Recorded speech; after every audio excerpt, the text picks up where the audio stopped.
We called him Daddy Pete. We weren't real sure why. He wasn't our daddy, and his name wasn't even Pete. His real name was Earl Edgar Ward, and he was my mother's father. Now, he lived in Oklahoma, where my mother had been born and raised, and we lived in Illinois, where my dad had been born and raised, and where my parents moved after World War II, so we didn't see him much. One summer we got to meet him and spend a little time with him, and he always had a cowboy hat on. Well, figured that maybe it was a rule, living in Oklahoma and all.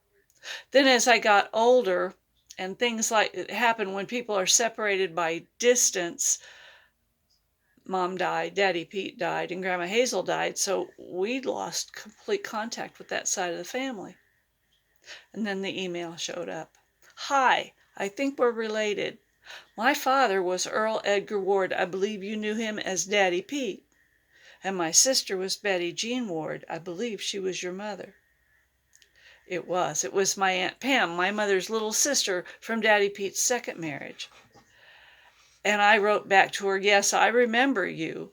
And we talked a little bit. I said, tell me stories about your dad. I don't have any, to remember him by. And I had sent her a picture of my brothers and sisters. And she said, well, first of all, he wore that cowboy hat because he was a cowboy, although he did share your brother's hairline. I recognized that from the photo.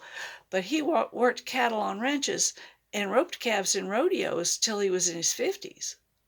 I thought that was fascinating. But I didn't feel any particular connection. And I said, do you have any pictures you could send me of your dad? Because I have none. A few days later, in the email came a file that was too big for me to open all at once. So when I clicked on it, I had to scroll down. And first I saw the tips of a horse's ears and a little bit of the hair on the forelock and the top of a cowboy hat. A little farther down, the blaze on the horse's face and the brim on the hat. A little farther down, the horse's nose and the man's eyes. And then my mother's mouth. There it was, right there.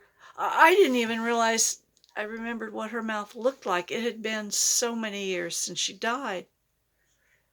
So I fiddled with the picture, and I got it all on one screen.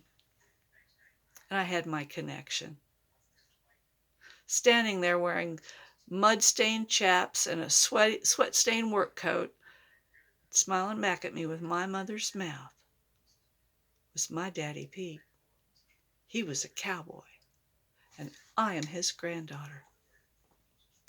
Now, shortly after hearing the story of my Daddy Pete, I found that he and Grandma got divorced because Grandma didn't get the whole cowboy thing. She just didn't understand it, and she thought he ought to have a real job, and she couldn't stay married to him. Although they were friends for the rest of their lives, she just couldn't do it. Then I heard the song and it reminded me so much of Daddy Pete. I know I had to learn it just for him. My step-grandma, Grandma Vi, had a chance to hear it before she passed away. And she said, that's not the song's name, which was Night Rider's Lament. She said, that's Linda's love song to her Daddy Pete. But it's really Night Rider's Lament. As I was out a-riding, the graveyard shift midnight till dawn.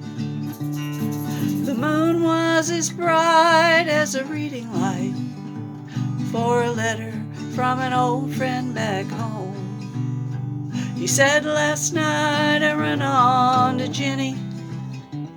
She's married and has a good life. Boy, you sure missed the track when you never came back. He's the perfect professional's wife. And she asked me, why does he write for his money? And why does he rope for short pay? He ain't getting nowhere and he's losing his share.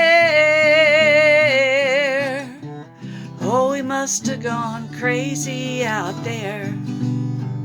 But he's never seen the northern lights. They've never seen a hawk on the wing. never seen a spring at the Great Divide,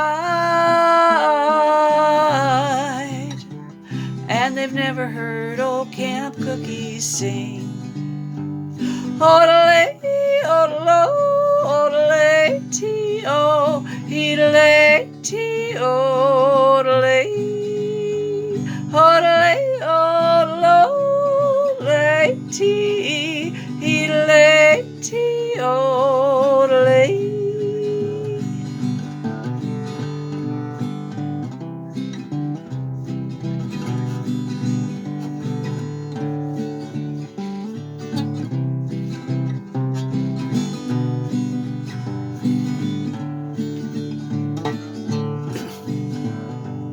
Well, I read up the last of my letter, and I tore off the stamp for Black Jim. Little Billy rode up to relieve me. He just looked at my letter and grinned. He said, "Why do they ride for their money? And why do they rope for short pay? They ain't getting nowhere and they're losing their share. Oh, they all must be crazy out there, 'cause they've never seen the northern lights. They've never seen a hawk on the wing. They've never seen a spring hit the Great Divide, and they've never heard old Camp Cookie sing. Odele, odelo, odele, tee-o, heedle, tee-o, odele, odele, odelo, odele, tee, heedle, tee-o, odele, idea, odele.